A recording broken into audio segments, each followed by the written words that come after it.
Alors on va filer en Asie, retrouver là-bas notre correspondant Arnaud Miguet. Bonjour Arnaud, vous êtes là en direct pour Télématin parce qu'une nouvelle ère s'ouvre au Japon avec ce printemps et beaucoup de changements, c'est ça ? Oui, bonjour Laurent, cette nouvelle ère, voici son nom et son symbole, Reiwa, qui veut dire harmonie et qui marque l'avènement sur le trône d'un nouvel empereur. Donc c'est un événement tout à fait historique au pays du soleil levant. Selon la constitution japonaise de 1947, l'empereur n'a quasiment aucun pouvoir, mais il symbolise l'État et l'unité du peuple et il est cher dans le cœur des Japonais. Alors ce serait le 126e empereur, et c'est dans quelques jours, à partir du 1er mai, 126e empereur, même si selon les historiens, les 10 premiers étaient des légendes, mais en tout cas c'est la plus vieille dynastie régnante du monde.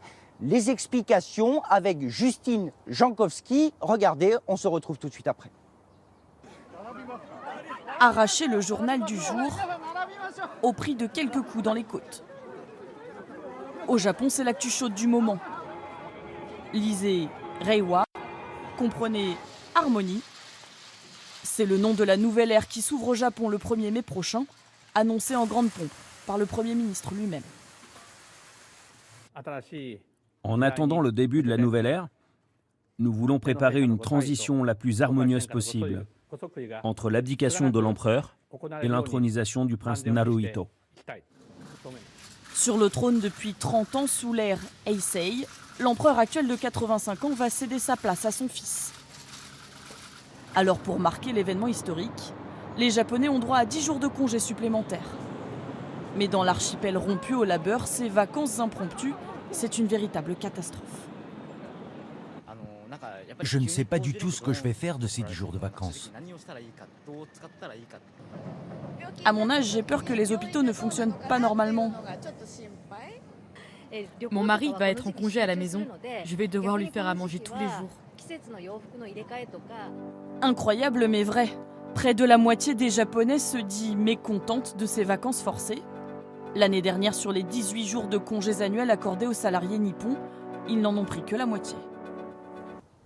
Oui, je ne suis pas sûr d'avoir bien entendu Arnaud. Les Japonais mécontents dans l'ensemble et en majorité, en tous les cas pour une bonne moitié, d'avoir 10 jours de vacances consécutives. En plus, ils sont fous de travail à ce point-là ?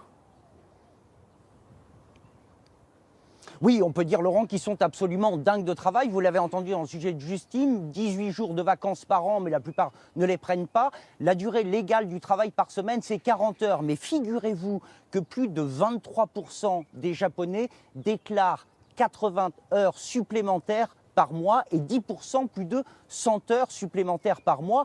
C'est à peine croyable. Les Japonais se tuent littéralement au travail. D'ailleurs, il y a un mot pour ça qui s'appelle karoshi. Les cas d'AVC, de surmenage, de burn-out, de suicide sont légion.